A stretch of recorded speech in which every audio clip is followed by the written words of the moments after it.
사도행전 네 번째 강의입니다. 오늘은 6장 8절부터 시작해서 9장 31절까지 계속해서 살펴보도록 하겠습니다. 자, 우리 지난주에 우리 4, 5, 6장 앞부분까지 좀 했는데요. 이제 3, 4장에서 앉아서부터 걷지 못하는 사람을 고쳐주고 또 공회 앞에서 사도들이 변론하고 또 어려움 당하는 그런 과정들을 같이 살펴봤어요. 그리고 5장에서는 이제 거짓 증언했던 아나니아와 삽비라에 대한 심판의 말씀, 우리 같이 배우게 됐고요. 또 성전에 공에 와서 또 다시 한 번 더 어려움 당하는 과정들이 있었죠. 두 번째로. 그리고 이제 6장에 와서는 구제 문제로 7명의 복음 전도자들. 제가 이 책에서는 될 수 있으면 집사라고 표현 안 합니다. 복음 전도자. 왜냐하면 사도행전 4장 11절에 그가 또 사도로 또 어떤 사람은 복음 전도자로 이렇게 전도자라는 표현이 있기 때문에 복음 전도자라는 표현이 좀 더 정확할 것 같아요. 자, 그래서 그 7명의 일꾼들을 세우는 데까지 우리가 같이 살펴봤고요. 이제 오늘부터 볼 본문은 그 7명의 일꾼들 가운데 한 명이었던 스데반의 설교와 순교하는 과정을 조금 살펴볼 거고요. 그리고 이제 후반부의 주인공이 될 이제 사울이 등장하게 되는 모습까지 오늘 같이 살펴보도록 하겠습니다. 자, 이제 예루살렘을 넘어서 복음이 전파되는 과정을 좀 이제 보게 될 겁니다. 자, 이 7명의 일꾼들 가운데 성경에서 이제 두 사람을 주목하게 될 거예요. 스데반과 빌립이에요. 그 중에서 이제 스데반입니다. 굉장히 짧게 사역하고 죽었지만 중요한 인물이죠. 스데반이 은혜와 권능이 충만하여 큰 기사와 표적을 민간에 행하니 은혜와 권능이 충만하여 이른바 자유민들 좀 독특한 표현이 이제 나오기 시작해요. 구레네인, 알렉산드리아인, 길리기아와 아시아에서 온 사람들의 회당에서 자, 이 자유민들이 누구인가 하는 걸 이제 볼 겁니다. 원래는 이제 노예였다가 자유를 얻은 유대인이거나 그들의 후손, 그러니까 이방 땅에서 살던 유대인들. 우리가 구약의 역사를 보면은 이스라엘과 유대가 다 멸망하잖아요. 멸망하면서 이제 제국으로 쫙 흩어져요. 흩어져서 돌아오지 않는 사람들이 굉장히 많습니다. 그 사람, 왜냐면은 70년이니까 거기서 이미 자녀들 낳고 기르고 또 자녀들은 거기서 다 살아가게 되잖아요. 그래서 우리도 이민 가게 되면 이민 1세대야 뭐 언제든 또 돌아올 마음이 있지만 2세대, 3세대 넘어가면 거의 못 돌아와요. 언어가 다르고 자기가 자랐던 고향이기 때문에 그 2세대 이후로부터는 나는 처음부터 이 나라 사람이다 이렇게 생각을 하거든요. 한국 사람이라는 그 정체성이 있긴 하지만 시간이 갈수록 이제 그게 좀 흐려지거든요. 그러니까 거기서 살던 사람들, 거기서 노예로 살던 사람들, 그러다가 자유를 얻은 사람들. 그래서 자유민들이다 이렇게 표현하고 있는 거예요. 그러니까 뭐 유대인 신분이 없어서가 아니고 이방 땅에서 노예였다가 자유민 신분을 얻은 사람들. 지금이야 뭐 우리 다 자유가 있지만, 디아스포라 얘기하셨나요? 디아스포라. 네네네. 그런 사람들도 있는데, 이제 여기에서 자유민들이라고 할 때는 주로 이제 노예였다가 자유를 얻은 유대인들. 일종의 디아스포라이기도 하죠. 네. 자, 그들의 후손들 얘기해요. 이런 사람들이 구레네, 이거 이제 아프리카예요, 아프리카. 그 다음에 알렉산드리아, 이것도 아프리카입니다. 이게 알렉산드리아가 아프리카에 조금 애굽에 조금 더 가깝고요. 조금 더 멀리 가서는 이제 구레네 지역이 됩니다. 네. 그리고 알렉산드리아는 이제 애굽에 있는 도시인데 이 당시에는 거의 세계에서 가장 큰 도시라고 생각하시면 돼요. 과거에 고대에는 아프리카가 굉장히 북아프리카가 굉장히 유명한 도시들이 많고 강대국들이 많았어요. 왜냐하면 애굽이 거기 있기 때문에 이런 도시가 굉장히 큽니다. 뭐 우리가 로마 제국 하지만 로마 제국은 사실 뭐 문명이 발달했다기보다는 약간 그 야만족 이 표현이 좀 안 맞긴 한데 막 싸움하고 약간 무식한 민족 약간 이런 느낌인 거예요 고대사에서. 근데 길리기아는 요거 바울 그 고향 땅입니다. 그 동네예요. 이 표현이 의미가 있죠. 왜냐면은 이제 곧 사울이 등장할 건데 뜬금없이 사울이 등장한 게 아니라 이게 연관이 있는 거예요. 길리기아와 아시아에서 온 사람들의 회당. 그러니까 이 회당에는 이른바 헬라어를 사용하는 자유민들, 혹은 알렉산드리아인 같으면은 애굽에 있는 언어들을 하는 유대인들의 회당. 다른 거예요, 다른 거. 예, 그러니까 뭐 우리 일본 교포들이 와서 만든 교회, 뭐 미국 교포들이 와서 만든 교회, 이렇게 생각하시면 돼요. 각각 조금 언어가 다르죠. 그래도 헬라어가 사실은 가장 많이 사용되던 언어예요. 그러니까 여기에는 지금 누가 있다는 걸 우리가 상상할 수 있냐면은 사울이 여기에도 있다라는 걸 여러분들이 상상을 하셔야 돼요. 그래서 이 마지막에 사울이라는 사람이 등장하게 되는 게 관련이 있는 겁니다. 그래서 이런 사람들은 이제 잡혀갔다가 로마에 산 사람도 있고 또 예루살렘에 돌아오기도 하는데, 이제 자유민이기 때문에 왔다 갔다 할 수 있죠. 그래서 유대 땅에 와서 회당에서 생활하기도 하고 또 자기 나라로 가기도 하고, 자, 이런 사람들하고 이제 스데반이 더불어서 이제 논쟁을 하게 되는 겁니다. 자, 보시면 우리 아까 말했던 그 도시들 지도가 잘 안 보이나요? 예. 자, 보시면 보이세요? 예, 여기가 알렉산드리아, 여기가 구레네. 그 예수님 대신 십자가 졌던 구레네 시몬 그러잖아요. 예.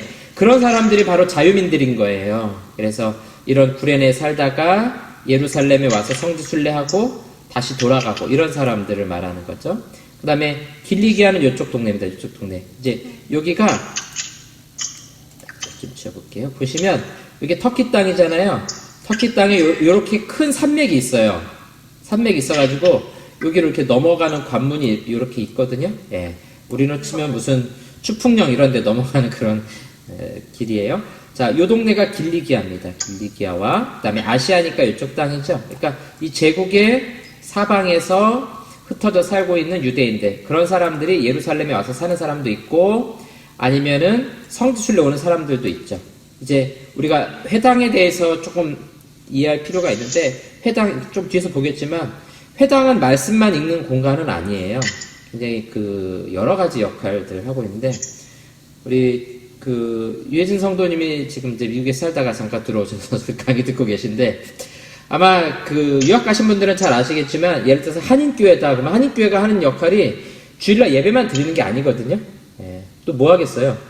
추석 되면 모여가지고 송편 만들어서 먹고, 그 다음에 설날 되면 떡국 해서 먹고, 어디 가서 먹겠어요? 외국 뭐 미국 레스토랑 가서 떡국 해주는 것도 아니고. 그러니까 거기는 그냥 신앙 공동체만이 아니라 문화 공동체, 민족 공동체, 또 거기서 학교 어디 가서 공부해야 될지 모르는 사람도 있으면 학교 소개도 해주고, 그 다음에 취직 안 되는 사람 있으면 뭐 거기 유명한 회사 장로님들 계시면은 취직도 시켜주고, 아무래도 외국에서 만난 자기 한국인들이니까 더 잘해주고 싶을 거 아니에요? 길도 열어주고 그런 역할도 하고, 또 숙박 같은 것도 알아봐 주기도 하고 거기서 하기도 하고, 굉장히 여러 가지 역할을 하는 겁니다. 회당, 그래서 유대인들이 굉장히 중요한, 유대인들은 가는 데마다 회당을 세우죠. 한국인들은요, 가는 데마다 교회를 세우죠. 교회를 세우죠. 중국인들은 가는 데마다 뭘 세우나요? 중국. 네. 차이나타운 세우나요? 네. 자, 그런 식으로 민족마다 좀 특징이 있어요. 한국인들은 가는 데마다 교회 세운다 그러죠. 네, 복되네요. 자, 이 자유민들의 회당, 헬라어를 사용하는 유대인들인 거예요. 자, 그러면 왜 스데반이 이 자유민들의 회당에서 논쟁했는지 아시겠죠? 스데반은 기본적으로 본인이 헬라인이에요. 그러니까 유대인들의 회당에서는 당연히 말이 안 통하는 거죠. 어디 가서 해야 돼요? 헬라어를 할 수 있는 사람들의 회당에서 당연히 논쟁할 수밖에 없는 거예요. 그래서 여러분들이 이 사도행전 읽으면서 요 보이지 않는 이런 분위기들을 잘 감지하셔야 돼요. 그러니까 사도들, 우리가 알고 있는 사도들, 뭐 요한이라든가 베드로라든가 이런 사람들은 계속 어디 가서 지금 이야기하고 있어요? 예루살렘에서. 예루살렘에 있어요. 근데 예루살렘 중에서도 지금 계속 논쟁이 어디서 일어났어요? 어려움들이.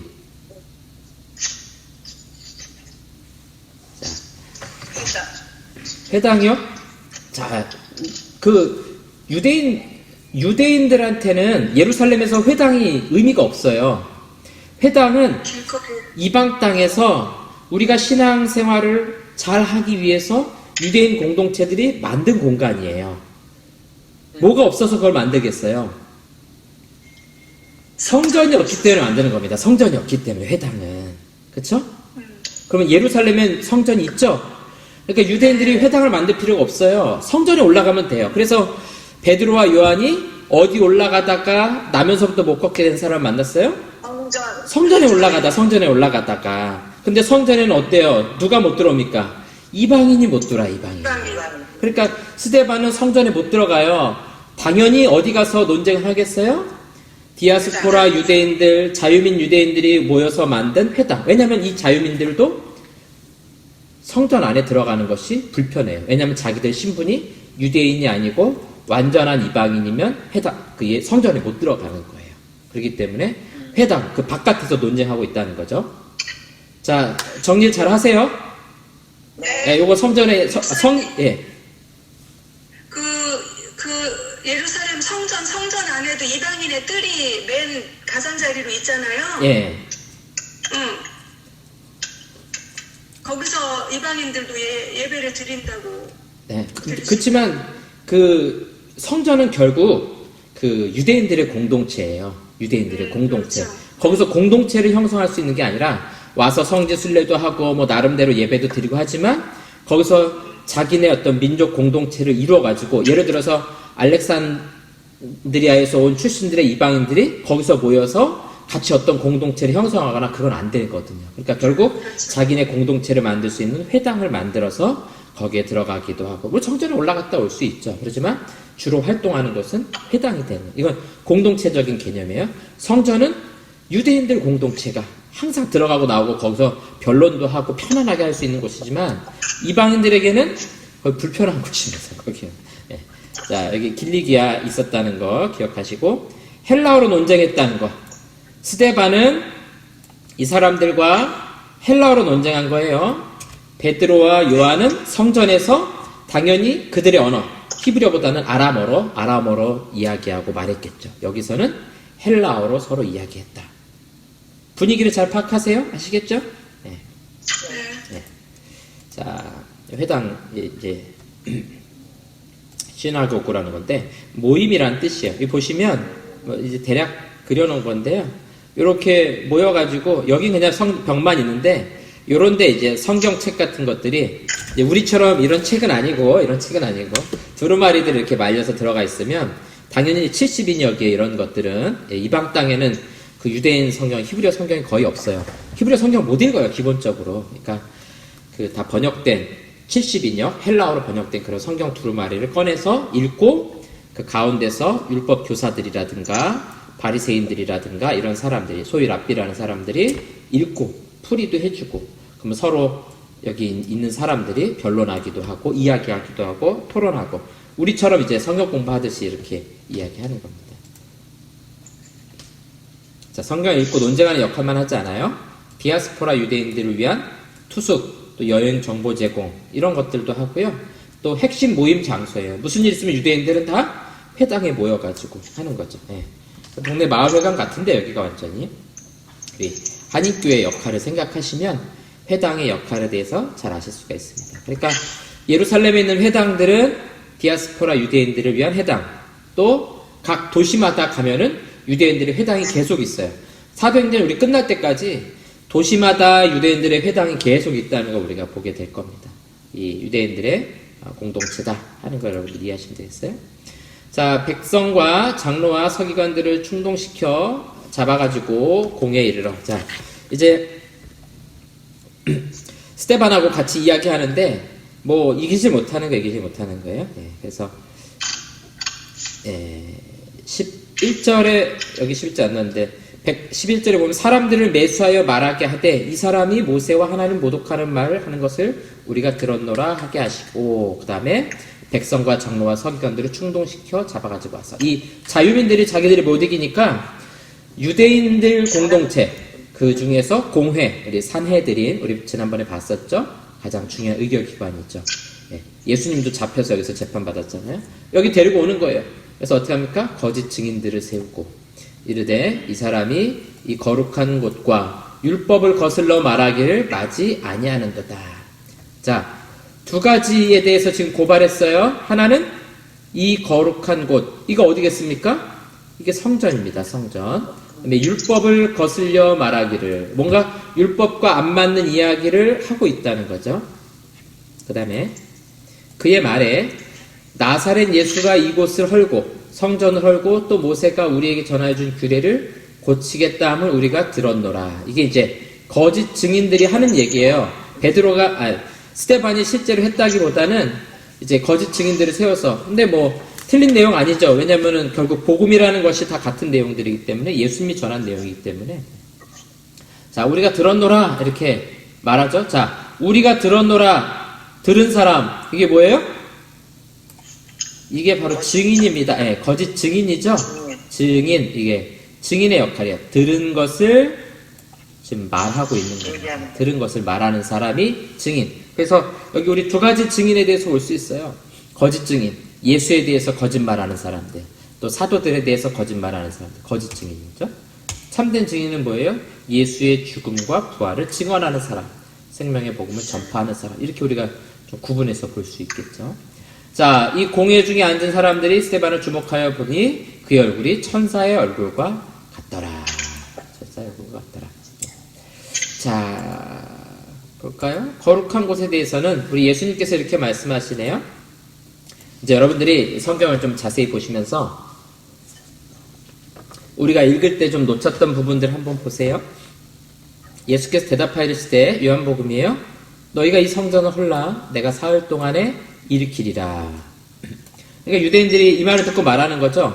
제자들도 똑같이 들은 거예요. 이 성전은 46년 동안 지었거늘, 그러니까 헤롯 대왕 때부터 지은 거예요. 예수님 태어날 때도 이미 성전을 계속해서 보수하고 짓고 있었어요. 내가 3일 동안에 일으키겠느냐 하더라. 자, 여기까지가 예수님이 살아계실 때 제자들이 들었던 말이에요. 그리고 제자들도 이 말을 이해 못했어요. 무슨 말인지. 뒤에 보세요. 그러나 예수는 성전된 자기 육체를 가리켜 말씀하신 것이라. 죽은 자 가운데서 살아나신 후에야. 누가요? 제자들이 이 말씀하신 것을 기억하고. 그러니까 예수님이 다시 살아나시기 전까지는 성전을 헐라 내가 3일 만에 일으킬 거야, 이 얘기 듣고도 무슨 말인지 모르고 잊어버리고 있었던 거예요. 예수님 부활하시고 나서야 이 말이 그 말씀이었구나 하고 깨닫는 겁니다. 그러니까 제자들이 예수님 따라다니면서도 무슨 말인지 못 알아듣는 게 태반인 거. 뭐 내가 너희를 떠나가겠다, 다시 오겠다, 성령을 보내겠다, 이게 도대체 무슨 말인지 하나도 못 알아듣고 있었던 거죠. 근데 예수님 부활하시고 또 성령이 임하니까 그 말씀이 깨달아진 거죠. 그리고 나서야 성경과 예수께서 하신 말씀을 믿었더라. 자, 예수님이 이 말씀하실 때 어떤 의미인 겁니까? 자, 성전. 유대인들에게 성전은 어떤 의미예요? 어떤 개념입니까? 하나님의 임재의 장소, 하나님을 만나는 장소. 그래서 제사, 예배는 어디 가서 해야 돼요? 성전에 가서 해야 된다고 생각을 했던 거죠. 왜냐하면 하나님이 임재하시는 건 거기니까. 그렇죠? 거기 외에는 없는 거예요. 그래서 꼭 거기 가서 예배를 드리는 거죠.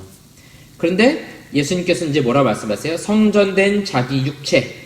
그러니까 건물에 하나님 임하시는 것이 아니라, 그렇죠?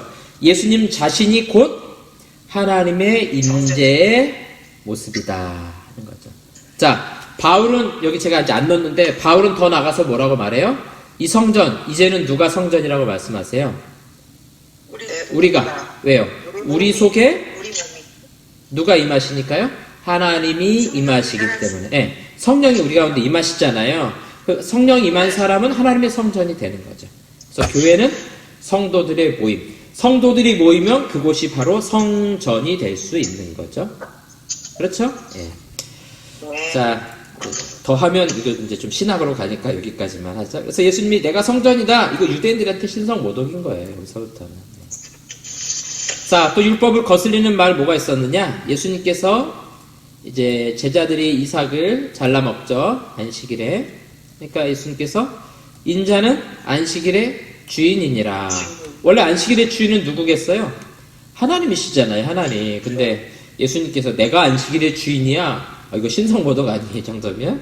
그러니까 노기가 가득하여 예수를 어떻게 할까 서로 의논하니라. 이제부터 이제 죽일 작정을 하게 되는 거죠. 예.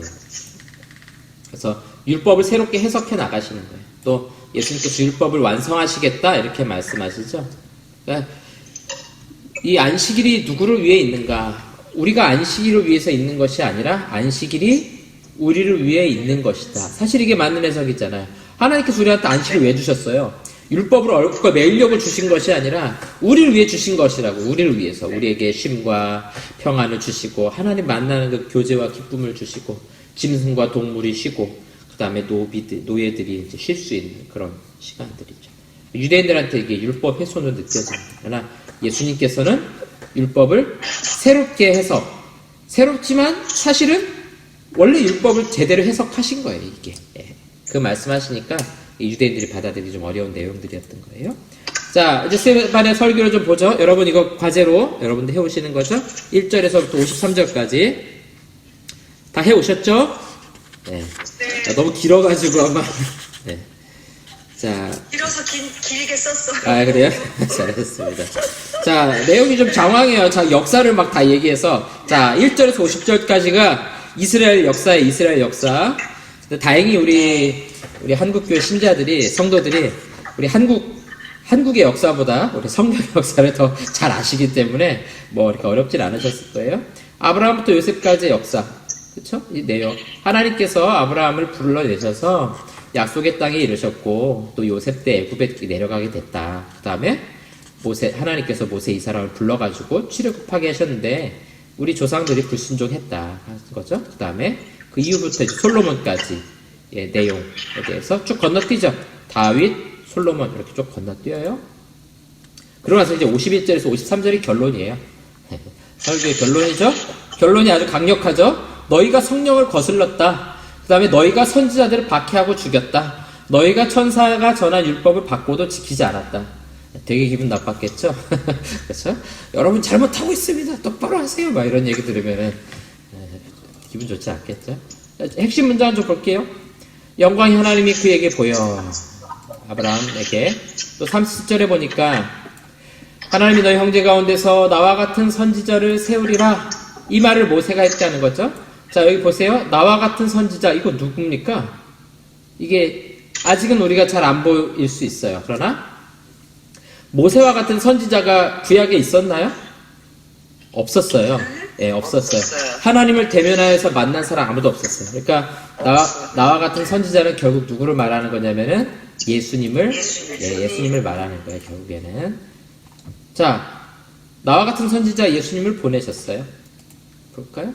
우리 조상들이 모세에게 복종하지 아니하고 거절하며 마음이 도리어 애굽으로 향하여 하나님을 향한 게 아니라 애굽으로 다시 마음이 돌아가는, 이게 죄거든요. 이게 불순종이에요. 뭐 안 하는 것만 불순종이라고 생각하는데 사실은 방향이 중요한 겁니다. 방향이. 그래서 회개라는 것은 이 돌아섬을 이야기하는 거잖아요. 죄악을 향해 있느냐, 하나님을 향해 있느냐. 그러니까 하나님을 향해 있든지 아니면 우상을 향해 있든지 둘 중에 하나예요. 모든 사람들이 마찬가지예요. 하나님을 향하고 있든지 하나님이 아닌 다른 것들을 우상을 향하고 있든 중간은 없어요. 하나님도 보고 세상도 보고 그런 사람 없어요. 둘 중에 하나예요. 하나님을 보고 있든지 세상을 보고 있든지. 그리고 그 보는 거를 예배하고 제사하게 돼 있어요. 이게 굉장히 중요한 겁니다. 우리 마음의 근본이 우리가 바라보는 것을 예배하게 돼 있어요. 이렇게 말하면 어떨지 모르지만 돈 버는 게 굉장히 중요하다고 사람들이 다 생각하잖아요. 그래서 돈을 바라보고 살아간다고요. 그렇죠? 왜 아이들한테 공부 잘해야 되고 좋은 직장 가야 된다 그래요? 돈 벌기 위해서. 돈 많이 벌고 평안하게 살려고. 그러니까 돈 벌고 평안하게 사는 것이 우리 예배의 대상이 되는 거예요. 이게 이렇게 말하면 기분 나쁠지 모르지만 모든 사람이 그렇게 사는 거 아니에요? 예, 돈과 잘 사는 게 인생의 목표인 거예요. 그리고 그게 우리 예배의 대상인 거예요. 거기에 우리 모든 걸 다 쏟아붓고 살아가는 거죠. 근데 하나님 바라보는 사람들 어때요? 그런 것들을 다 도구와 수단으로 여기고 삶의 목표를 하나님을 영화롭게 하고 하나님을 즐거워하는 데 목표를 두고 살아가는 거죠. 그러니까 끝이 달라진 거예요. 이미 목표 끝이 달라진 거예요. 처음부터. 이게 굉장히 큰 차이가 있다는 겁니다. 자, 근데 이스라엘이 어떻게 했다는 거예요? 애굽을 향하여.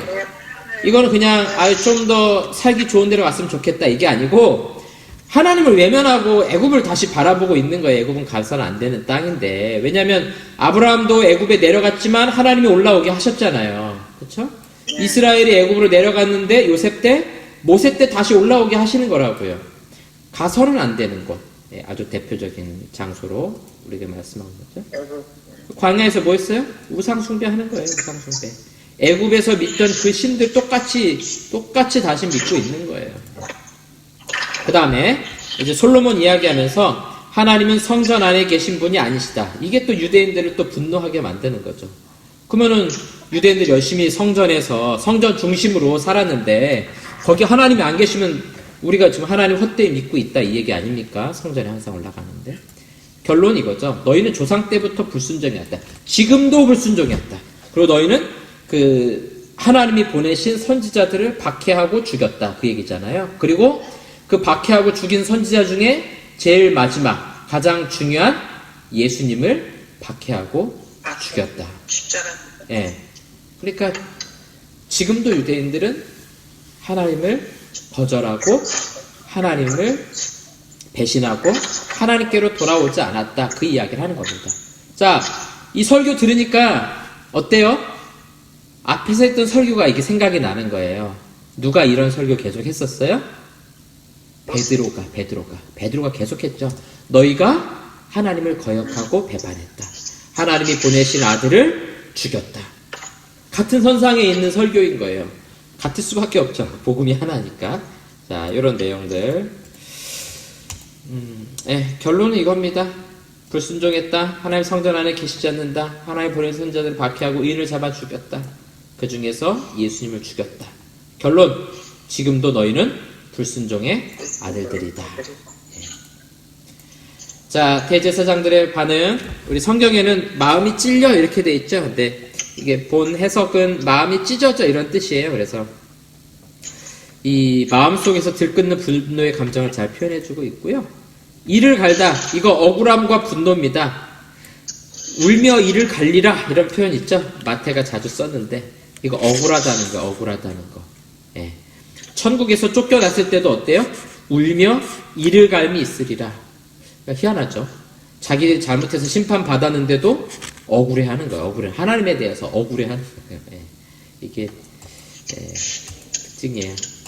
자, 이런 증언이 있으면요 반대와 분노가 들끓게 됩니다. 그 다음에 반드시 박해가 일어나게 돼요. 패턴이에요. 그 다음에 흩어지게 돼 있습니다. 그리고 흩어진 곳에서 또다시 증언하게 될 겁니다. 자, 큰 소리를 지르며 귀를 막고 일제히 그에게 달려들어 성 밖으로 내치고 돌로 칠세. 자, 이 표현을 좀 보세요.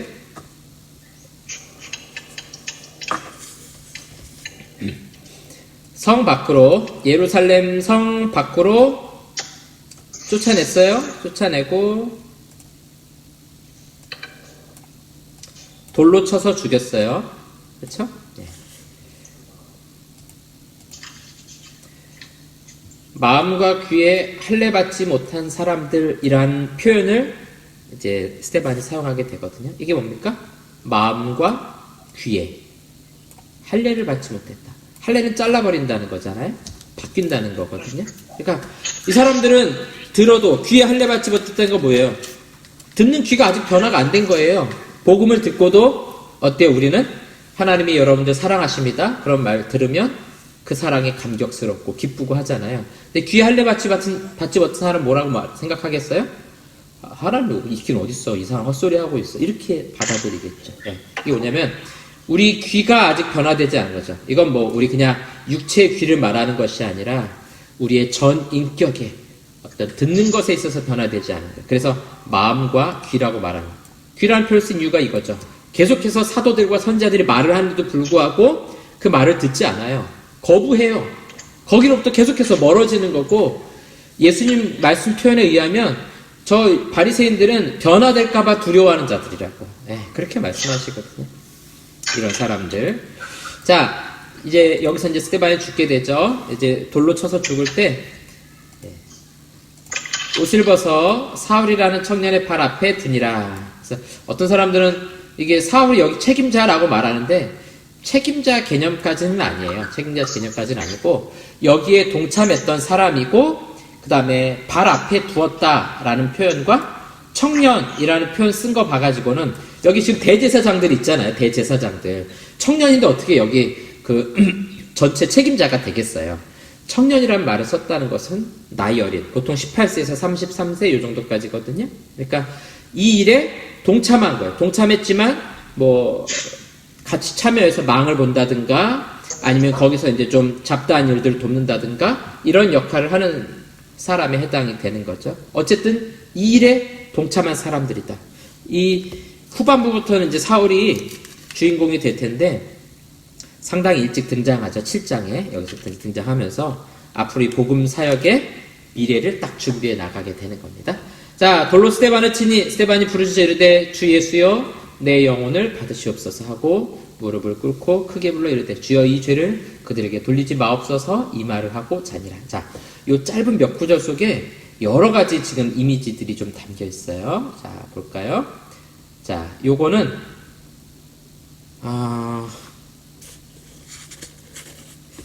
바울이 1차 선교 여행 때 겪었던 일이에요. 유대인들이 안디옥과 이고니온에 와서 무리를 충동하니 그들이 돌로 바울을 쳐서 죽은 줄 알고 시외로 끌어내치니라. 자, 스데반하고 뭐뭐 비슷합니까? 돌에 맞은 거 비슷하죠? 제 말 들리시죠? 안 들리나요?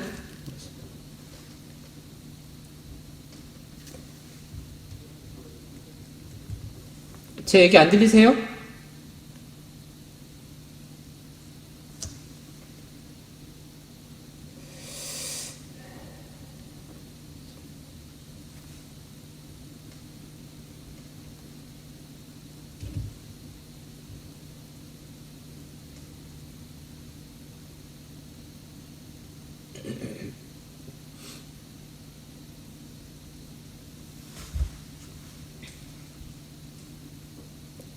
자, 들리시나요? 네. 네. 긴급 재난 문자가 왔더니 갑자기 소리가 안 들리시고. 자, 이 부분 하나도 안 들리셨나요, 그러면? 네. 이 앞에 제가 같이 봤고, 자, 옷을 벗어 사울이라는 청년의 발 앞에, 이거는 들으셨나요? 책임자가 아니다. 네. 네. 여기까지 들으셨어요? 자, 이제 스데반이 이렇게 돌에 맞는 장면, 그 다음에 이제 용서해달라고 구하는 장면, 이 장면에 여러 가지 이미지들이 같이 보여지게 됩니다. 먼저 뭐냐면, 이 사도행전 14장 19절은 바울이 돌에 맞을 때예요. 루스드라라는 곳에서. 자, 돌로 바울을 쳐서 죽은 줄 알고 시외로 끌어내치니라. 자, 유대인들이 항상 돌로 칠 때 보니까 어떻게 해요? 여기 스데반 같은 경우는 끌어내서 돌로 쳐서 죽이죠. 그 다음에 보니까 여기서도 돌로 쳐서 죽이고 나서 시외로 끌어내요. 그러니까 바울이 자기가 젊을 때 스데반이 죽는 장면을 보죠. 그리고 자기가 선교 나갔을 때 자기도 스데반이랑 똑같은 모습으로 돌에 맞아서 죽어가는 장면을 자기가 스스로 경험하게 되는 거예요. 그러니까 누가가 이 글을 기록할 때는 이 스데반의 죽음의 모습을 기록하면서 누구의 이미지를 그려보는 거예요? 바울의 이미지를 같이 그려보는 거예요. 예. 나중에 요 부분 또 보게 될 거예요. 이번엔 예수님의 모습을 좀 보죠. 자, 스데반 성 밖에 내치고 돌로 칠세. 자, 히브리서 13장에 보니까 그러므로 예수도 자기 피로써 백성을 거룩하게 하려고 성문 밖에서 고난을 받으셨느니라. 예수님도 어때요? 예루살렘 성 밖에서 골고다 언덕에 십자가 달리시잖아요. 성문 밖에서. 이 성이라는 것은 우리식으로 말하면 도시예요. 도시. 사람들이 사는 곳. 그곳 밖에서 죽음을 경험하게 되는 거죠. 뭔가 이 사람들의 공동체 안에서 버려진 모습. 예. 그래서 건축자들의 버린 돌처럼 버려졌다 하는 그 베드로 사도의 그 표현이나 마찬가지입니다.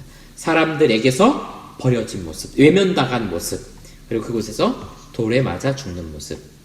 그 다음에 예수님께서 또 어떻게 하세요? 십자가에서 저들을 사하여 주옵소서. 스데반도 뭐라 그래요? 이 죄를 그들에게 돌리지 마옵소서. 그러니까 스데반의 모습 속에서 예수님의 그 죽음의 모습을 아주 비슷하게 유사하게 그려가고 있는 거예요. 예수님 죽으시면서 큰 소리를 불러 이르시되 아버지여 내 영을 아버지 손에 부탁하나이다 하고 이 말씀을 하신 후에 숨지시니라. 그러니까 이 스데반의 모습 속에서 예수님의 그 죽으심의 모습을 우리가 함께 떠올리고 또 앞으로 바울이 어떤 모습으로 고난 당할 것인가 하는 것도 함께 좀 상상해 볼 수 있는 그런 장면이었습니다. 자, 스데반의 설교가 굉장히 긴데 그 내용 여러분들이 좀 참조하시면 이 역사 이야기들은 잘 이해하실 수 있을 거다 이렇게 생각을 합니다. 자, 이제 우리 8장으로 좀 넘어가도록 하겠습니다. 자, 구절이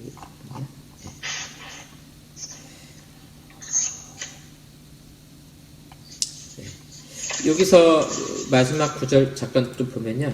아버지 내 영혼을 아버지 손에 부탁하나이다. 이 말씀 하시고 예수님 돌아가시잖아요. 59절에 보니까 스데반도 이렇게 기도해요. 주 예수여 내 영혼을 받으시옵소서 이렇게 기도하거든요. 그러니까 이런 모습들이 예수님의 죽음하고 아주 비슷한 그런 모습들을 우리에게 잘 보여줍니다. 자, 8장 1절에 보면 사울은 그가 죽임당함을 마땅히 여기더라 이렇게 기록하고 있어요. 그리고 나서 이제 이어집니다. 그날에 예루살렘에 있는 교회에 큰 박해가 있어. 그 다음에 사도 외에는 다 유대와 사마리아 모든 땅으로 흩어지니라. 그러면 예루살렘 안에 지금 누가 남아있어요? 사도들이 남아있어요. 네. 그 유대인 출신 사도들 있죠. 베드로라든가 요한이라든가 이런 사람들은 예루살렘 안에 있어요. 아직도 성전 안에 출입하기도 하는 것이고 공동체가 남아있어요. 그러면 누가 흩어졌다는 거예요? 이방인 출신의 신자들, 성도들. 그러니까 헬라파 신자들이라든가 이런 사람들, 아프리카라든가 이런 데서 와서 믿게 된 주로 이제 유대인들이 많을 것이고 이방인들도 이 당시에는 상당히 많았고 바나바라든가 이런 사람들이 다 흩어지게 되는 거죠. 우리가 알고 있는 그 7명의 그 복음 전도자들, 스데반 죽었으니까 6명이겠죠? 그 사람들도 이제 흩어지는 거예요. 그 중에 한 사람, 이제 빌립의 역할을 이제 8장에서는 우리가 좀 보게 될 거예요. 자, 박해. 스데반이 박해라는 표현을 사용했어요, 아까. 그 다음에 실제로 첫 박해. 이건 이제 그 사도들, 베드로와 요한이 경험했던 거 말고 교회적인 박해예요. 앞에서는 몇몇 사도들 뿐이었지만 이제 전체 교회적인 박해, 모든 신자들을 대상으로 한 박해가 일어나게 됩니다. 그래서 디오그모라고 말하는 디오그모스 이렇게 우리가 있는데요. 신앙을 해방하고 괴롭게 해서 포기하게 만든 행위. 우리는 이제 박해라는 표현보다는 좀 핍박이라는 말 많이 쓰죠. 그겁니다. 신앙을 포기하게 만드는 거예요. 자, 사도 외에는 다 유대와 사마리아 모든 땅으로 흩어지니라. 이 말씀 볼 때 우리가 뭐가 딱 떠올라요?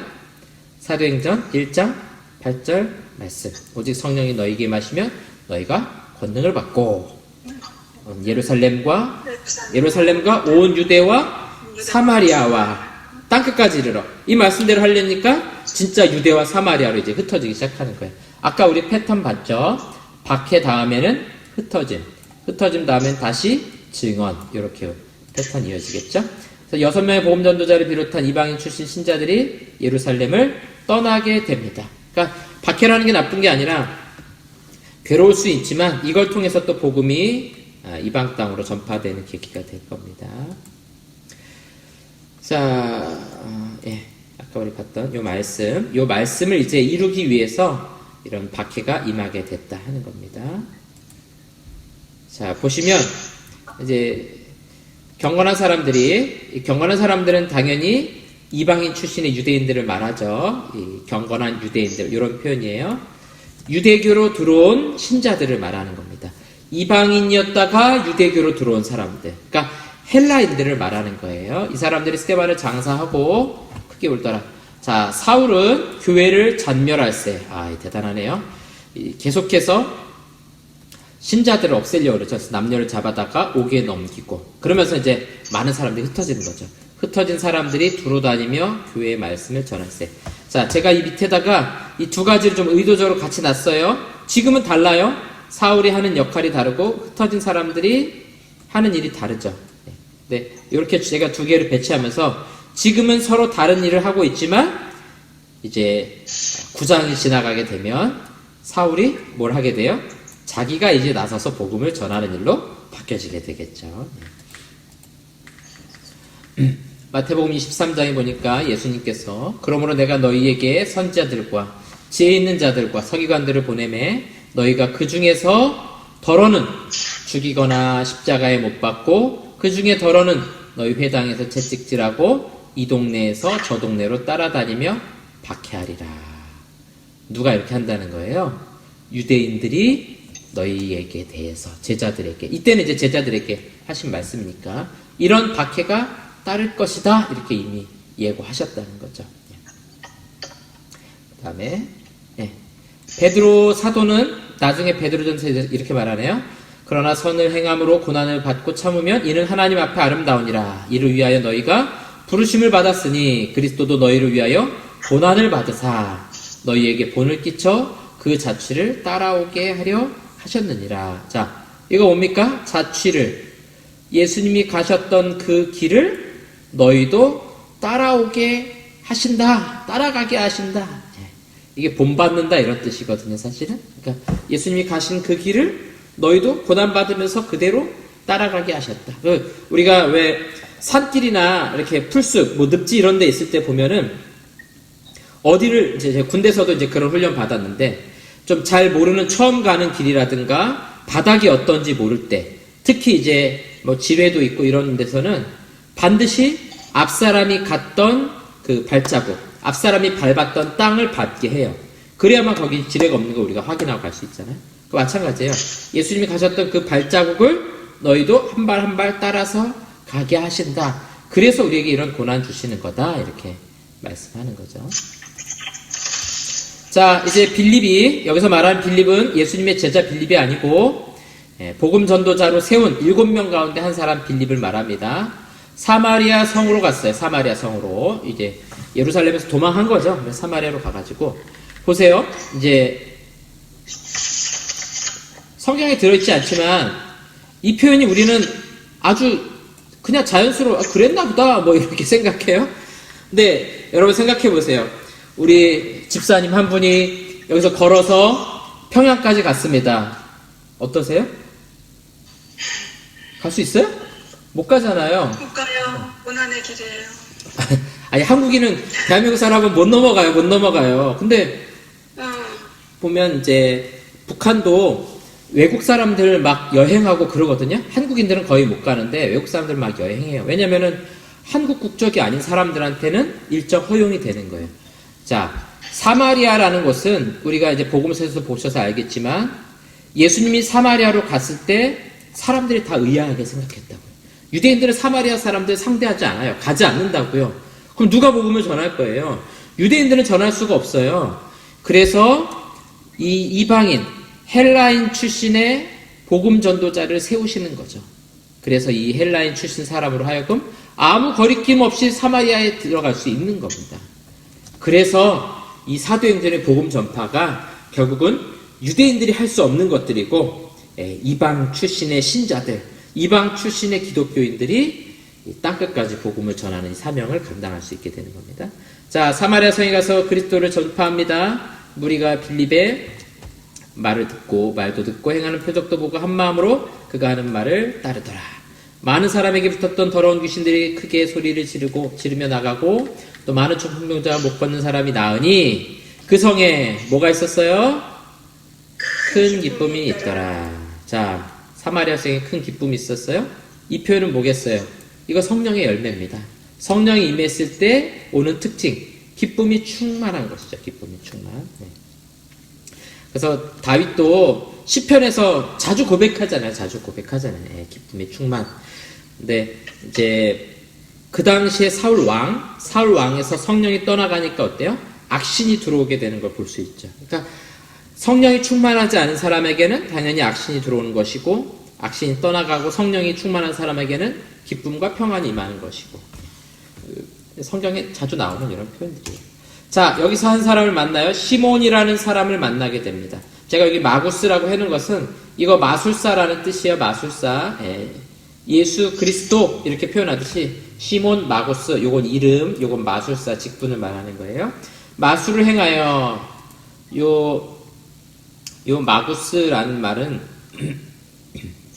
이거는 우리가 생각하는 마술이 아니에요. 무슨 이은결 이런 사람 나와가지고 막 손에서 비둘기 후 나가고 이거는 마술이 아니고 이건 기술이에요, 기술. 아시죠? 예. 없던 비둘기가 생겨나는 게 아니고 숨어있던 비둘기가 나오는 거거든요. 이거는 다 기술이고요. 마술은 실제로 그 귀신을 불러내고 점을 치는 이거 주술입니다. 주술. 사실은 정확히 번역하려면 우리식으로 번역하려면 주술사가 맞아요. 주술사. 시몬 주술사 이렇게 말하는 거죠. 그래서 귀신 불러내요. 우리 무당들도 그런 거 하는 거 아시죠? 무당들이 그 장난치는 거 아니고 진짜 귀신 불러내는 거예요. 그 작두 타는 게 무디기 해가지고 막 기술적으로 올라타는 게 아니고 진짜 그 귀신의 역사가 일어나는 거거든요. 그 다음에 이제 점을 치죠. 점을 치는 것도 뭐 우리처럼 뭐 무슨 타로점 보면서 그냥 이 말 해도 맞고 저 말 해도 맞고 그런 게 아니고 실제로 그 되어진 일들을 귀신들이 막 알려주고 하는 거거든요. 자, 이 사람이 있는데 이제 사마리아 성에서 이 사람 많이 이제 사람들이 쫓아다니고 하는데 마술에 막 주술에 놀랐다가 이 빌립이 복음 전하는 거 보고 더 큰 능력이 나타나니까 여기에 놀라면서 막 사람들이 따라다니기 시작하는 거죠. 낮은 사람부터 높은 사람까지 다 따르며 이르되 이 사람은 크다. 네. 누구보다 시몬보다 또 시몬이 부리는 귀신보다 크다 하는 거죠. 하나님의 능력이라 하더라.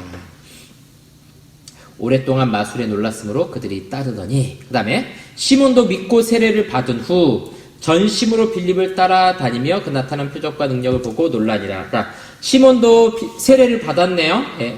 이게 진짜인지 아닌지는 이제 뒤에 보면 우리가 알 수 있겠죠. 예. 자, 성령이 임한 것이 아니에요. 이 세례를 보니까 성령이 임한 것에 대해서 기록하지 않아요. 이건 이제 우리가 좀 뒤에서 볼 겁니다. 자, 예루살렘에 있는 사도들, 유대인 출신의 사도들이죠. 사마리아도 하나님의 말씀을 받았다함을 듣고 이게 진짜 어색하고 이상한 거예요. 왜냐하면 유대인들 입장에서는 하나님이 택한 백성은 유대인뿐이라고 항상 생각했기 때문에 사마리아 사람들이 복음을 믿는다? 이거 받아들이기 어려운 내용들이죠. 근데 그랬다는 소식을 들으니까 놀라서 누굴 보면니까 베드로와 요한을 보내매. 자, 예루살렘에 있는 사도들이 베드로와 요한을 보냈어요. 자, 이 말 속에는 뭐가 담겨져 있냐면 예루살렘 교회 핵심 지도자가 바뀌었다라는 것을 우리가 좀 추측해 볼 수 있어요. 왜냐면 누군가를 보냈잖아요. 자기들이 직접 간 것이 아니고 그 말은 이제 예루살렘에 좀 지도자가 좀 바뀌었다는 분위기를 우리에게 잘 보여줍니다. 뒤에 가면 알겠지만 예루살렘 교회 핵심 지도자는 야고보입니다. 야고보. 네. 그 요한의 형제 야고보 아니고 예수님의 동생 야고보. 예수님의 동생 야고보가 이제 핵심 지도자가 돼요. 요거는 사도행전 15장에도 나타납니다. 자, 내려가서 성령 받기를 기도하니 아직 한 사람에게도 성령 내리신 일이 없고 요거는 뭐 빌립이 능력이 없어서가 아니고 아직 때가 안 된 거죠. 그래서 주 예수 이름으로 세례만 받았어요. 근데 사도들이 안수함에 성령을 받는지라. 이거 우리가 성령 세례라고 부르죠.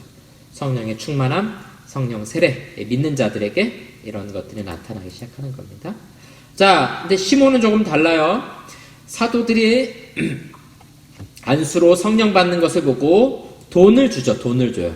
자, 돈을 드린다는 표현이 우리 좀 어색할 수 있지만 보통 무당이 굿할 때 돈 줘야 되는 거 아시죠? 네. 굿하다가 기둥불이 뽑힌다고 돈을 엄청 줘야 되는 거예요. 그냥 되는 게 아니에요. 그 굿하는 거 혹시 보셨어요? 네. 뭐 우리처럼 1시간 예배 드리고 이런 게 아니에요. 굿하는 건요. 밤새 합니다. 밤새 막 딸랑이 흔들고 막 북 두들기고. 그러니까 그냥 밤새 하라 그래도 그거 못할 텐데 그렇게 밤새 하는 거 보면 확실히 그 귀신의 역사가 좀 분명해요. 막 북치고 막 흔들고 난리도 아니에요. 그래서 자, 제가 북한산 밑에 살아가지고 거기 동네 돌아다니다 보면 가끔 이제 그런 거 했고 어릴 때 살던 집 옆에 그런 거 하는 집들이 좀 있었어요. 한 번은 이사 갔는데 박수무당집 이제 그런 데 갔는데 확실히 좀 귀신 역사하는 데는 좀 달라요. 들어갔더니 막 그 냄새에서부터 다르고 뭐 위에 뭐 엄청 달아나가지고 그냥 침침하게 해놓고 들어가는 순간부터 그냥 사람이 딱 위축되게 그렇게 만들죠.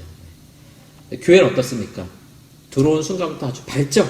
뭐 감출 게 없어요. 아주 밝아요. 밝고 그냥 기쁨이 있고 귀신의 역사와 하나님의 역사 이렇게 좀 분위기가 달라요. 자, 돈을 줬어요. 이거 당연히 그러니까 하나님이 하시는 이 일도 이건 돈 주고 살 수 있는 것이다. 왜냐면 자기가 귀신을 불러내는 것도 돈 받고 했을 거 아니에요. 그러니까 똑같이 지금 바라보고 있다는 거죠. 자, 이르되 이 큰 권능을 뭐라고 말하는 거예요? 내게도 주어, 내게도 줘. 돈 주면서 나한테도 좀 주세요. 내가 안수하는 사람은 성령을 받게 하여 주소서. 자, 시몬의 생각이 뭔지 아시겠죠? 돈 주고 이걸 내가 사서, 귀신 부리는 걸 내가 돈 주고 사서, 나도 막 내가 안수하면은 막 성령이 받아가지고 막 능력이 나타나고 이거 나도 좀 이런 능력을 돈 주고 좀 사게 해주세요. 그러니까 하나님에 대해서 어떻게 생각하는지를 우리가 잘 알 수 있어요. 베드로가 이르되 내가 하나님의 선물을 돈 주고 살 줄로 생각하였으니. 자, 하나님의 선물이 뭡니까? 하나님의 선물이. 베드로가 이르되 너희가 회개하여 각각 예수 그리스도 이름으로 세례를 받고 죄사함을 받으라. 그리하면 성령의 선물을 받으리니. 그러니까 이거는 성령이 임하는 것, 우리가 구원받고 믿음을 얻는 것도 하나님의 선물이고, 또 성령 충만함을 통해서 받는 성령의 열매도 마찬가지로 하나님의 선물이고, 구원과 관련된 모든 것들. 이걸 돈 주고 살 줄로 생각하느냐? 내 은과 내가 함께 망할지어다. 저주를 하죠. 저주를 해요. 내 마음이 바르지 못하니 이 도에는 이 복음을 말하는 거예요. 내가 관계도 없고 분깃될 것도 없느니라. 베드로가 이렇게 심하게 저주하는 거 지금 처음이에요. 이거 뭐 유대인들한테 했던 말보다도 더 심하게 해요. 넌 망할 거야 그냥 이렇게 말하죠. 그래서 너희 약함을 회개하고 주께 기도하라. 마음에 품은 것을 사하여 주시리라. 내가 보니 너는 악독이 가득하며 불의에 매인 바 되었도다. 그러니까 세례는 받긴 받았지만 이거는 회개하고 받은 세례가 아니라는 거예요. 진짜로 하나님께로 돌아선 세례가 아니라는 거죠. 진짜 세례 받은 사람이 아니라는 걸 말해주고 있어요. 에베소 2장, 이거 잘못 썼네요. 9절 10절이 아니고요. 8절 9절입니다. 그렇게 좀 수정을 해주세요. 좀 죄송한 게 책을 쓰는데 제가 막 열심히 빨리 쓰다 보니까 이게 좀 오타를 다 못 찾았어요. 죄송해요. 자, 은혜에 의하여, 은혜 자체가 선물이죠. 돈 주고 살 수 있는 게 아니에요. 믿음으로 말미암아. 자, 믿음으로 말미암아. 이 표는 믿음이 내 의가 아니라 이거는 공로가 없다는 얘기예요. 공로가 글씨 쓰기 힘드네요. 내 공로, 내 노력이 안 들어갔다 이 표현입니다. 믿음으로라는 것은 구원을 받았으니 이것은 너희에게 난 것이 아니요 하나님의 뭐라고요? 선물이라. 행위에서 난 것이 아니니 이는 누구든지 자랑하지 못하게 함이라. 그러니까 우리는 구원받은 거 자랑할 수 있어요? 없어요? 없어요. 없어요. 자, 그럼 다른 종교는 자랑할 수 있어요? 없어요? 자랑해요. 자랑해야죠. 해야죠. 그럼 얼마나 열심히 노력해가지고 그거 얻었는데 우리 뭐 성철 스님이나 이런 스님들 막 자랑하는 거 해야 돼요. 그분들은 왜 그래요? 평생 동안 막 고행하고 뭐 노력하고 막 얼마나 수행을 많이 했습니까? 그 사람들은 자기들이 얻은 거 자랑해야 돼요. 구원 얻은 걸 자랑하는 게 아니고 자기들이 노력한 거 자랑해야 되는 게 맞아요. 그 사람들은. 그런데 우리는 자랑 못해요. 왜 그렇습니까? 구원은 하나님의 선물이기 때문에 우리가 어떤 노력을 해도 이 구원이라는 것에 올라갈 수 없다는 거예요. 이건 하나님께서 일방적으로 우리에게 부어주셔야만 하는 거라는 거죠. 우리의 구원과 다른 종교의 구원의 가장 결정적인 차이가 이겁니다. 우리가 자꾸 뭐 믿음 강조한다 그러는데 당연히 강조해야 되는 거예요. 이거는 노력을 얻은 게 아니기 때문에 은혜를 강조하는데 당연한 거예요. 은혜를 강조할 수밖에 없어요. 하나님이 주신 것이기 때문에. 그래서 우리는 우리의 자랑은 오직 주의 십자가로다. 이렇게 찬양하고 고백할 수밖에 없는 이유라는 거죠. 그래서 이 시몬 마구스, 이 주술사 시몬, 이 사람을 우리가 기독교 이단의 시작으로 보통 바라보게 됩니다. 왜 그렇습니까? 그릇된 구원관을 갖고 있어요. 돈 주고 살 수 있다? 이렇게 생각하는 사람이라는 거죠. 자, 주의 사자가 빌립에게 말하 이르되, 자, 이제 성령께서 빌립에게 말씀하시는 거죠. 너 남쪽으로 가라. 사마리아에서 남쪽이니까 어디가 되겠어요? 유대 땅이 되는 거예요. 자, 보시면 이 동네가 사마리아죠. 지도를 좀 볼까요? 여기가 사해바다, 여기가 갈릴리 바다, 갈릴리 호수, 여기가 갈릴리 땅, 예수님 자라신 동네, 이 가버나움, 예수님이 이제 아주 어릴 때 말고 목수를 살아가시고 할 때 성장했던 동네가 요 가버나움이에요. 자, 여기가 그래서 갈릴리, 그 다음에 여기가 유대, 그 다음에 여기 보시면 여기가 예루살렘, 베들레헴 요런 데거든요. 여기가 이제 해변 땅, 여기가 이제 아주 좋죠. 농사도 잘 되고 아주 기후가 좋아가지고 항상 블레셋 사람들이 와가지고 요 동네를 다 점령했어요. 요 동네가. 그리고 우리가 지금도 그 이스라엘이 지금 갈등하는 동네가 두 군데 있죠. 요 예루살렘을 중심으로 요 서쪽에 있는 웨스트뱅크라는 땅하고 요 가자 있는 가자 지구하고, 여기가 지금도 전쟁이 많이 나거든요. 여기 아주 좋은 땅들이에요. 아주 살기 좋은 땅들이거든요. 자, 요렇게 우리가 지도는 간단히 이해하시고요. 자, 사마리아에서 복음을 전하다가 어떻게 했다는 거예요? 남쪽으로 가라. 남쪽을 향한 예루살렘으로 가서 어디로요? 가사, 여기 가자 지구예요. 요즘 뉴스에 나오는 가사로 내려가는 길까지 가라 하니 그 길은 광야라. 그러니까 사마리아 성에서 이 길 따라 내려오다가 예루살렘 쪽에서 요 가자로 내려가는 요 길. 요 길 중간쯤 어디에서 이제 에디오피아 내시를 만나게 되는 거죠. 일어나 가서 보니 에디오피아 사람. 자, 여기서 말한 에디오피아는 이게 지금 오늘날 지도인데, 오늘날 지도는 여기가 에디오피아거든요. 요 소말리아, 이쪽이 소말리아고 여기 에디오피아인데, 지금은 여기가 에디오피아인데 성경에 나오는 에디오피아는 이쪽 동네를 말하는 거예요. 이쪽 동네. 수단 정도 되는 동네를 말해요. 참고로 지금 이 에티오피아는 기독교 국가입니다. 기독교가 가장 커요. 신기하죠? 자, 이 동네에서 온 사람이 성지순례 갔겠죠? 그래서 이렇게 이스라엘 올라갔다가 다시 이렇게 돌아오는 길, 돌아오는 길이에요. 이 지역에 살던 사람인데 아마도 경건한 유대인인 것 같아요. 왜 그러냐면은 오면서 성경을 읽고 있잖아요. 보겠습니다.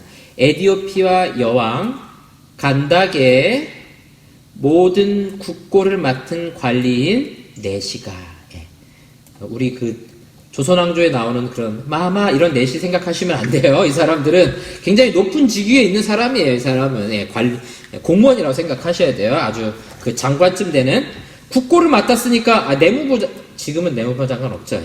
그런 경제부총리 이런 사람이겠죠. 그 재정에 대해서 담당하는 사람인 거죠. 이런 사람이 예배하러 예루살렘에 왔다가, 우리 아까 그 권사님 말씀하신 것처럼 이방인의 뜰 이런 데 와가지고 예배하고 돌아가는, 성지순례하고 돌아가는 거예요. 돌아가는데 수레를 타고 선지자 이사야의 글을 읽더라. 성경을 읽는 거죠. 성경을 읽는 거예요. 성령이 빌립더러 이르시되 이 수레로 가까이 나아가라 하시거늘. 가까이 갔죠. 빌립이 달려가서 선지자의 글 읽는 것을 듣고 말하되 읽는 것을 깨닫느냐. 이 내시가 열심히 성경을 읽고 있는데, 당연히 이거는 헬라어로 번역된 구약 성경이에요. 이사야니까, 이사야는 보통 한두루마리거든요. 이 한두루마리를 보고서 읽는데 말하는 거죠. 빌립이 그 선지자의 글 이사야 글 읽고 있는데 깨달아지십니까? 이렇게 묻는 거예요. 대답하되 뭐라고 말해요? 지도해 주는 사람이 없으니 어찌 깨달을 수 있느냐. 우리 동네 목사님도 안 계시고 유튜브에 성경 강의도 안 나와서 못 알아듣겠습니다. 이렇게 이야기하고 있는 거예요. 자, 빌립을 청하여 수레에 올라 같이 앉으라 하니라.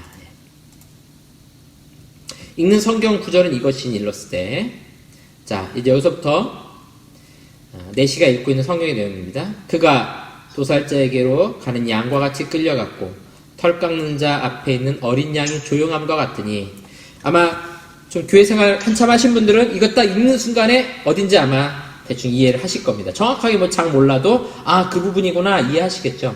우리는 성경에 대해서 많이 들었기 때문에 이해하는 거죠. 그의 입을 열지 아니하였도다. 그가 굴욕을 당했을 때 공정한 재판도 받지 못하였으니 누가 그의 세대를 말하리요. 그의 생명이 땅에서 빼앗김이로다 하였거늘. 자, 여기까지가 이제 성경의 내용입니다. 그 내시가 빌립에게 말하되, 중요한 질문이죠. 선지자가 말한 것이 누구를 말해요? 자, 보세요. 도살자에게로 끌려가는 양과 같이 끌려간 이 사람. 어린 양처럼 말하지 않고 조용했던 이 사람, 입을 열지 않았던 이 사람, 굴욕을 당했을 때 재판도 제대로 못 받은 이 사람, 그의 생명이 땅에서 빼앗기미로다. 이 사람 누구냐는 거예요. 이 사람, 이사야 자기 자신을 말하는 겁니까? 아니면 다른 사람을 말하는 겁니까? 우리는 이제 설교를 많이 들었으니까 그동안 이거 예수님 말하는 것이다. 우린 설교 많이 들어서 알잖아요. 고난주간 되면 꼭 듣는 성경 말씀이잖아요. 근데 이 내시 입장에서는 이게 누구냐는 거예요. 왜냐하면 예수님 누군지 모르기 때문에 그러면 이사야가 이렇게 됐나? 근데 성경에 보면 이사야가 이런 일들을 경험하지 않거든요. 예. 뭐 나중에 외경에는 톱에 잘려서 죽었다 이런 말 있지만 읽는 사람 입장에서 이게 누군지 도저히 모르는 거예요. 그러니까 묻는 거죠. 이게 도대체 누구에 대한 이야기입니까? 알려주십시오. 자, 이거 72역 읽은 거예요.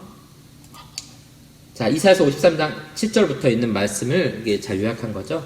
마치 도수장으로 끌려가는 어린 양과 같으니 양과 털강자 앞에서 잠잠한 양과 같이 그의 입을 열지 아니하였도다. 그리고 조금 번역이 달라요. 왜냐하면 이건 72역을 읽은 거고 이거는 우리가 히브리 성경을 또 우리말로 번역한 거랑 조금씩 다릅니다. 곤욕과 신문을 당하고 끌려갔으나 그 세대 중에 누가 생각하기를 그가 살아있는 자들의 땅에서 끊어지면 마땅히 형벌을 받을 내 백성의 허물 때문이라 하였으리요. 자, 우리도 예수님을 알지 못하면 이게 누구에 대한 이야기인지 알지 못했을 겁니다. 근데 이제 빌립이 해석해 주는 거죠.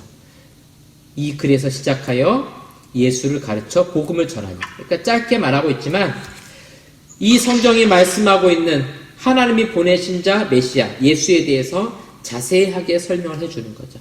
이 말을 듣고서 그 내시가 말하되 보라 물이 있으니 내가 세례를 받음에 무슨 거리낌이 있느냐. 그래서 즉시로 내려가서 세례를 받게 되죠.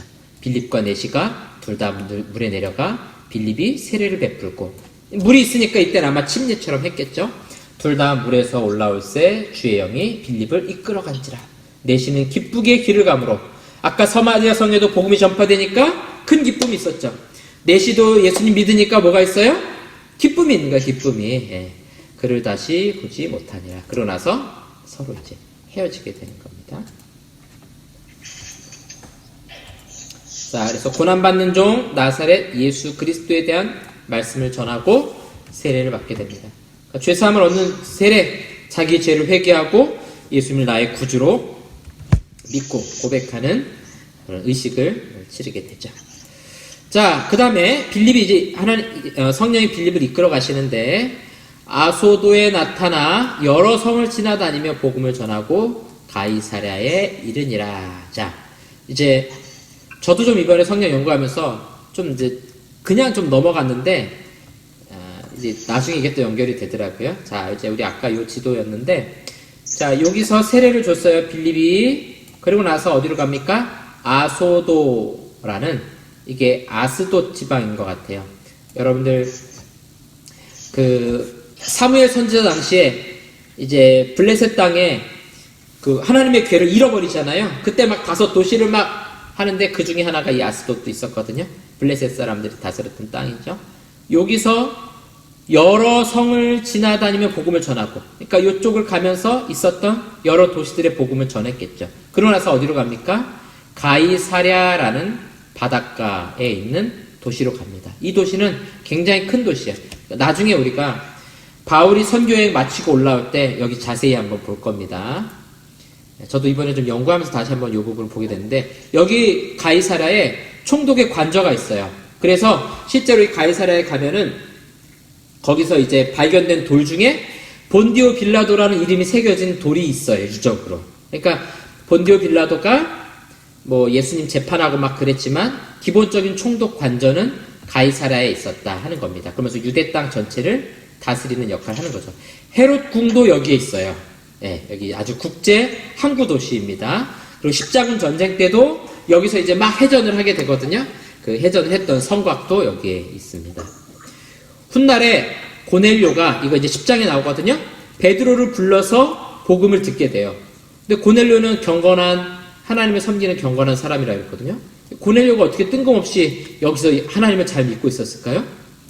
네, 빌립과 같은 복음 전도자가 복음을 전파했기 때문에 이런 하나님의 사람들이 이런 곳에서도 있었다 하는 겁니다. 그래서 가이사랴 교회라고 부를 만한 공식 이름은 아니지만 가이사라에 이런 교회가 있었기 때문에 신자들이 있었기 때문에 이렇게 부를 수 있을 것 같아요. 자, 이제 9장 사울의 회심 다 볼 수 있을까 모르겠네. 좀 빨리 하도록 해보겠습니다. 자, 이제 다시 사울이 나옵니다. 사울이 주의 제자들에 대하여 여전히 위협과 살기가 등등하여 막 잡아서 막 넣으려고 그러죠. 대제사장에게 가서 허락받는 거죠. 다메섹 여러 회당이 가져갈 공문을 청하니, 자, 다메섹은 여기 안 나오지만, 자, 좀 보세요. 요 갈릴리에서 이쪽 동북쪽으로 조금 더 가면은 다마스커스, 오늘날 시리아의 수도예요. 오래된 다메섹, 수리아의 수도죠. 아람 나라라고도 부르는 그 나라의 수도예요. 요 다메섹에 가서 신자들, 교회를 핍박하겠다고 하는 거죠. 그러니까 다메섹에도 예수 믿는 신자들이 생겨나고 교회가 생겨났다는 걸 우리가 알 수 있어요. 그 도를 따르는 사람들을 만나면 남녀를 막론하고 결박하여 예루살렘으로 잡아오려 함이라. 이 말은 뭐냐면 가말리엘 문화가 기본적으로 돌아섰다는 걸 우리가 알 수 있어요. 여러분 기억나세요? 지난번에 공회에서 재판할 때 갑자기 가말리엘이 나와가지고 지켜봅시다. 하나님이 세우신 것 아니면 흩어지겠죠? 이렇게 중재를 했었잖아요. 그 가말리엘 문화가 이제 돌아선 것 같아요. 돌아섰다는 것은 박해하기로 결정한 거죠.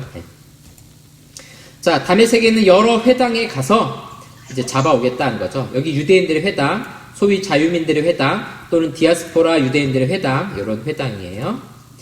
박해로 인해서 다메섹까지 증인들이 퍼져나가게 된 겁니다. 자, 그래서 보시면 해볼까요? 자, 그 도를 따르는 사람들, 복음이죠. 이 복음에 대해서 박해하겠다는 거예요. 그런데 이 사울이 길을 가다가 요 같은 단어입니다. 재밌죠? 이게 한자로도 똑같아요. 길도자. 이것도 길 한자로 하면 도자죠. 영어로도 웨이 똑같고요. 헬라어로도 호도스. 그래서 우리가 걸어가는 길이기도 하고 방법이기도 하고 진리이기도 하고 다 같은 단어입니다.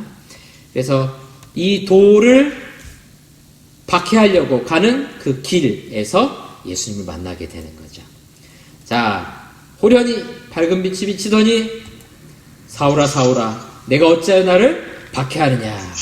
엄청 무서운 소리로 말씀하셨겠죠. 이 보통 편안한 소리를 해서는 안 돼요. 이런 사람들은 아주 무섭게 해야겠죠. 그래서 누구십니까? 하고 외치는 거죠. 나는 네가 박해하는 예수라. 너는 일어나 시내로 들어가라. 다메섹 시내를 말하는 거예요. 내가 행할 것을 내게 이를 자가 있느니라. 그러니까 너 이때 못 보게 되잖아요. 너 이 다메섹 시내로 들어가라. 다메섹 성 안으로 들어가라. 그러면 너가 앞으로 뭐 해야 될지 알려줄 사람이 너한테 올 거다. 이렇게 말씀합니다. 왼쪽에 있는 사진이 요거 다메섹 그 성입니다. 다메섹 도시예요. 오늘날 도시예요. 자, 볼까요? 길을 가던 사람들은 소리만 듣고 아무도 보지 못하여 말을 못하고 서 있더라.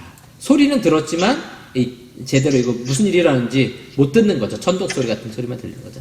사울이 땅에서 일어나 눈은 떴으나 아무것도 보지 못하고 사람의 손에 끌려 다메섹으로 들어가서 사흘 동안 보지 못하고 먹지도 마시도 아니하니라. 자, 원래는 어땠어요? 위협과 살기가 등등하여 자기 힘으로 가서 잡아오겠다 했겠죠. 근데 이제 어떻게 됐어요? 눈은 떴으나 아무것도 보지 못하고 사람의 손에 끌려. 이게 이제 의지가 바뀐 거예요. 이 기세 등등함이 완전히 지금 꼬꾸라지는 것을 우리가 볼 수 있습니다. 사흘 동안 보지 못하고 먹지도 마시지도 아니하니라. 자, 그때 다메섹에 아나니아라는 제자가 있더니, 그 아나니아와 삽비라 말고요. 다메섹에 있는 아나니아라는 제자가 있었어요. 자, 주께서 환상 중에 불러 이를 때 아나니아야 하시거늘 대답하되 주여 내가 여기 있나이다. 주께서 이르실 때 일어나 직가라 하는 거리로 가서, 우리로 말하면 뭐 을지로 이런데 거리 이름인 거예요. 거리 이름 백제 고분로 이런 거리 이름입니다. 유다의 집에서, 유다라는 사람의 집에 가면 그 헬라인 다수에서 온 사람 사울이라는 애가 있을 거야. 거기 찾아봐라. 기도 열심히 기도하고 있는데 내가 그 사울한테 알려줬어. 아나니아라는 사람 너한테 보낼 거니까 너한테 안수할 거야. 그렇게 내가 사울한테 알려줬으니까 너 사울한테 가서 안수해줘라. 이렇게 명령을 하시는 거죠. 말씀해 주시는 거죠. 아나니아가 대답하죠. 주님, 이 사람 내가 들었는데요. 예루살렘에서도 성도에게 적지 않은 해를 끼쳤어요. 얼마나 많은 사람들을 잡아가고 그냥 힘들게 했는데요. 여기서도 주님 이름 부른 사람 결박할 권한을 대제사장들에게 받았습니다. 안수해주면 안 되잖아요. 지금 못 보게 됐을 때 여기서 바로 끝내야죠. 이렇게 이야기하는 거죠. 주께서 이르시되 가라.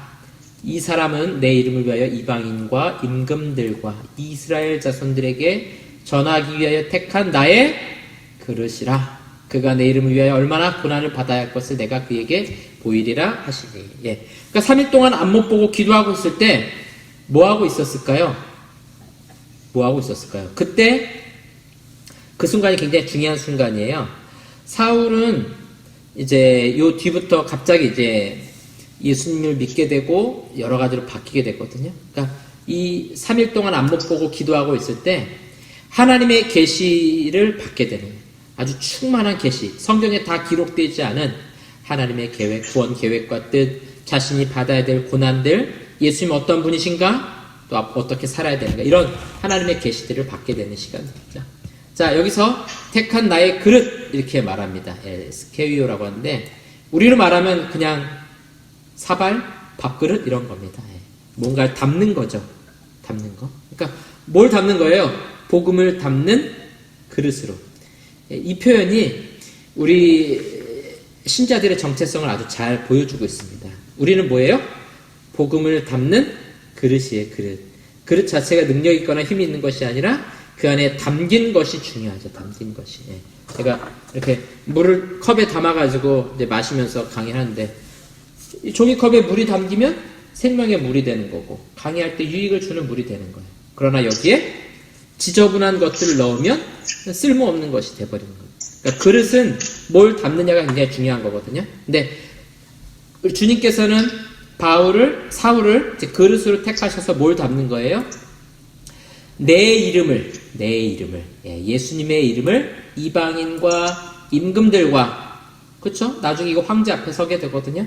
그리고 중간중간에 헤롯 왕 앞에 또 총독들 앞에서 계속해서 복음을 전하고 이스라엘 자손, 여기서 말하는 거 유대인들도 있지만 근본적으로 하나님이 택하신 모든 백성들을 말하는 겁니다.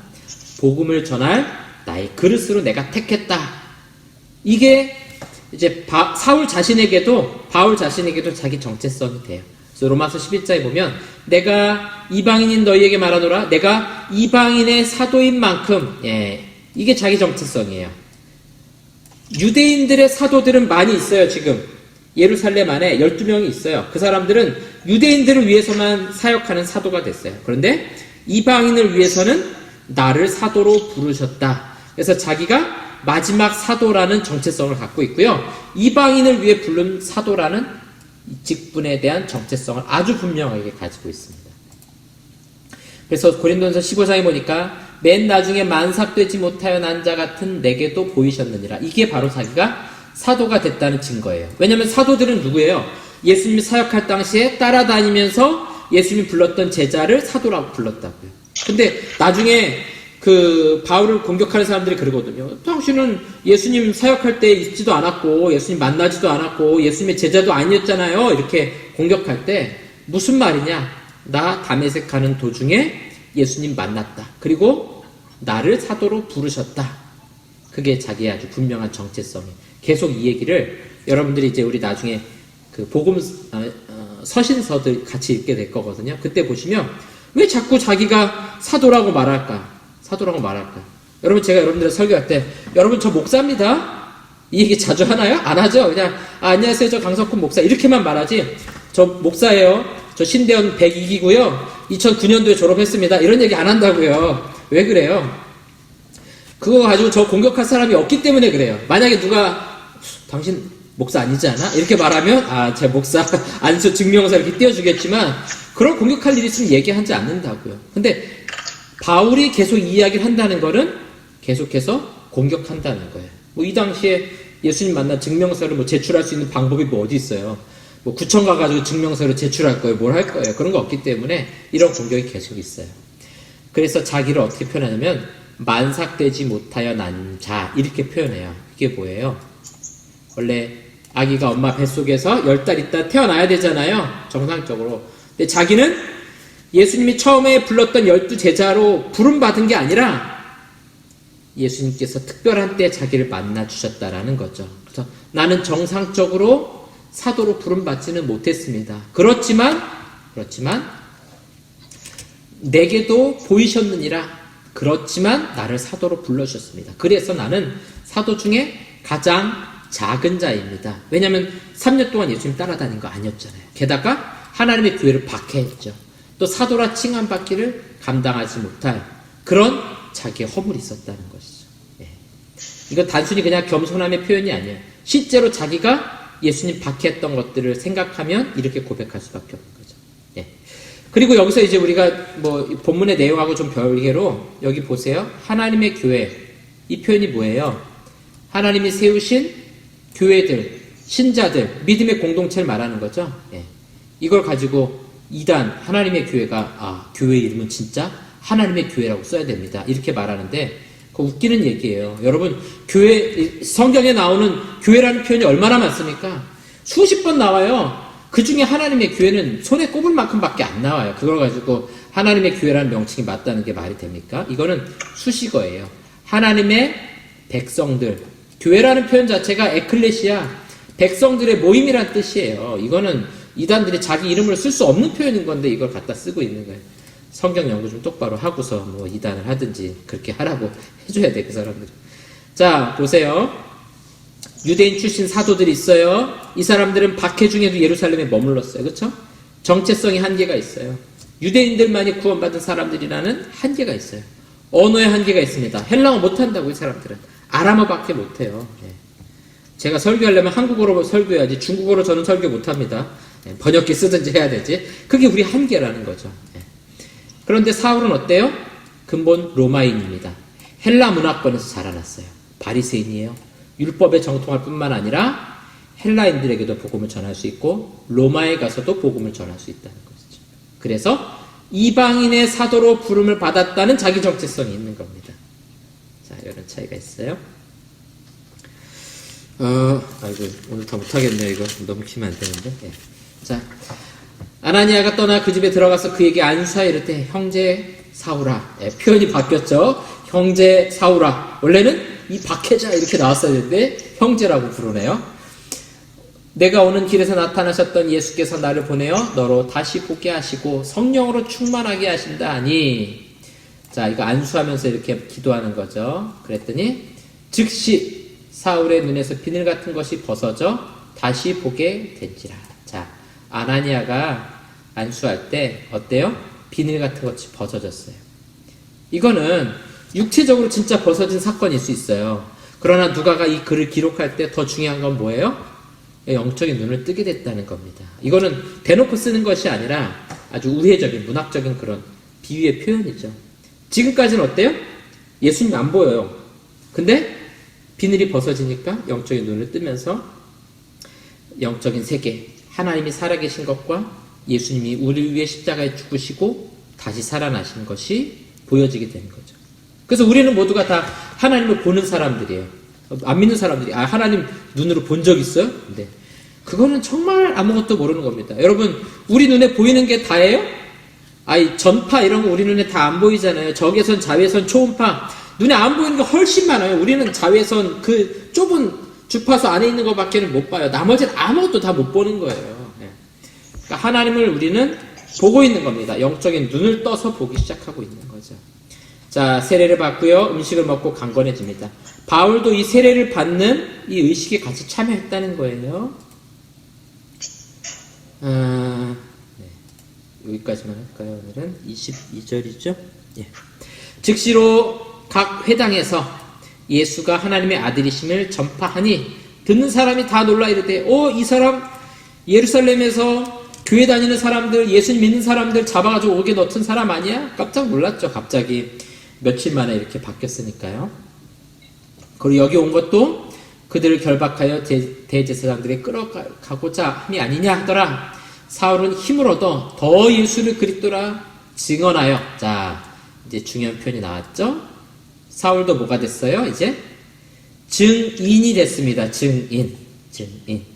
예, 땅끝까지 이르러 내 증인이 되리라. 사울 자신이 증인이 되는 겁니다. 그래서 다메섹에 사는 유대인들을 당혹하게 하니라. 유대인들이 많이 당혹하죠. 예, 예수님 때문에 당혹스럽고, 제자들이 갑자기 똑똑해져가지고 당혹스럽고, 이제는 사울도 열심히 핍박하다가 예수님을 증언하고 있으니까 또 당혹스럽고. 자, 예, 자, 오늘은 여기까지만 할게요. 이 뒤에서부터는 조금, 예, 여기서부터 좀 설명이 좀 길어져가지고 오늘은 여기까지만 좀 하도록 하겠습니다. 자, 우리 9장 22절까지 했는데요. 여기까지 좀 우리 정리하도록 하겠습니다. 이제 7장에서 스데반의 설교 그리고 순교하는 장면 우리 같이 보았고요. 이 장면은 예수님의 모습을 우리에게 떠올리게 합니다. 또 8장에 와서는 이제 박해로 인해서 이제부터 흩어지기 시작하는 겁니다. 이 흩어짐이 굉장히 중요해요. 박해를 통해서 흩어져요. 하나님께서 이렇게 흩어지심으로 말미암아 예루살렘뿐만 아니라 유대와 사마리아와 또 이방 땅에도 교회가 세워지게 되는 결정적인 순간이 됩니다. 이제부터는 복음이 예루살렘 안에 머물러 있지 않아요. 반대로 말하면 지금까지는 복음이 예루살렘 안에만 있었어요. 그래서 마치 이게 정말 폭파해 나가듯이 퍼져나갈 건데, 이게 예전에는 이 표현이 괜찮았어요. 그 바이러스가 퍼져나가듯이 복음이 이렇게 퍼져나갔는데, 요즘에 코로나 때문에 이 표현이 상당히 좀 안 좋은 표현이 돼가지고 좀 아쉬운데, 정말 비슷해요. 그래서 이거를 만나고 접촉하는 사람들마다, 복음을 만나고 접촉하는 사람들마다 복음에 물들고 복음의 증인이 되어서 아주 빠른 속도로 이 로마 제국 전체에 복음이 전파되고 교회들이 세워지는 것을 앞으로 보게 될 겁니다. 로마 같은 경우는 사도들이 가지 않았어요. 바울이 가지 않았다고요. 바울의 동료들이 가지 않았어요. 그런데도 자연스럽게 교회가 세워지고 신자들의 공동체가 형성되거든요. 복음의 능력이에요. 복음이 이렇게 빠르게 전파되는 아주 큰 능력을 가지고 있다는 것을 우리가 볼 수 있습니다. 그리고 이제 빌립을 통해서 에티오피아 사람 네시에게 복음이 전파되죠. 그러니까 그쪽 아프리카 땅에도 복음이 전파되면서 막 교회들이 세워져요. 그리고 심지어 거기 기독교 국가들이 막 세워지잖아요. 생각보다 아프리카 쪽에는 기독교 국가들이 상당히 많아요. 그 말은 뭐냐면 사도들이 가지 않았지만 그곳에서도 복음이 더 전파되는, 물론 이제 우리가 제일 나중에 부록으로 기회가 되면 할 건데, 이 사도들의 마지막 죽기 직전의 역사를 보면 애굽이라든가 이런데 아프리카 땅에 가서도 복음을 전하고 교회를 세우는 일들을 하거든요. 하지만 그 전에도 이미 복음이 전파되면서 교회들이 세워지고 있었다라는 거. 그래서 핍박과 박해가 복음의 확장을 막지 못하고 오히려 더 복음이 이방 땅으로 전파되는 역할을 하고 있다. 그 다음에 9장에 와서는 이제 사울이 회심하게 되는 것을 보게 되죠. 이 사울을 통해서 이제 우리 후반부로 넘어가면서 아마 다다음 주 정도 되면은 이제 사울의 복음 전파하는 것을 우리가 살펴보게 될 텐데, 아주 본격적으로 제국 전역에 그리스도의 몸된 교회가 세워지는 것을 우리가 보게 될 겁니다. 자, 오늘 여기까지 하고 마치도록 하고요. 우리 복음의 이런 놀라운 역사들에 대해서 우리가 또 믿고 확신하고, 우리도 이런 증인의 삶, 또 고난당하는 것, 복음 때문에 고난당하는 것 이상히 여기지 않기를 바라도록 하겠습니다. 자, 제가 기도하고 마치도록 하겠습니다. 하나님 아버지 감사합니다. 오늘은 박해와 또 순교, 또 그 가운데 복음이 전파되는 것에 대해서 함께 살펴보았습니다. 우리가 복음을 인하여서 고난당하고 또 시험당하는 것 이상히 여기지 않도록 도와주시고, 믿음으로 힘있게 우리 예수 그리스도에 대해서 증언하고 전파할 수 있는 우리 사랑하는 성도들 될 수 있도록 인도하여 주시옵소서. 감사하며 예수님의 이름으로 기도합니다. 아멘.